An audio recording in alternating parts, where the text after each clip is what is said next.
আপনারা এখন দেখবেন বেনাপোল চেকপোস্টের দৃশ্য। বেনাপোল ঈদের দিন কেমন লোকজন থাকে, আর আজকে দেখেন কি অবস্থা, পুরো ফাঁকা।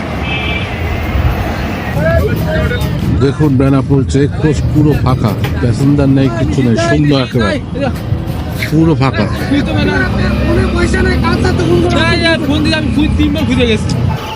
দেখেন বেনাপোল স্থল বন্দর পুরো ফাঁকা। এই জায়গায় হাজারো যাত্রী থাকে ঈদের দিন, আজকে পুরো একেবারে নেই যাত্রী, পুরো ফাঁকা বর্ডার। ভারতের ভিসা জটিলতার কারণে এসব জায়গায় মানুষ থাকে কয়েক হাজার অন্তত। নামাজের পরে পুলিশ, বিজেপি, আনসার কেউ সময় পায় না নাস্তা করার, এত ভিড় থাকে। ইন্ডিয়ান সীমান্ত পুরো ফাঁকা, দেখতে পাচ্ছেন।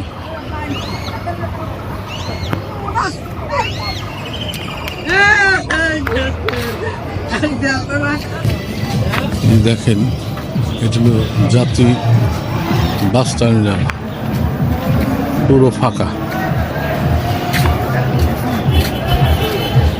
পুরো বর্ডারটাই ফাঁকা, কোনো মানুষ নাই, খুব কম।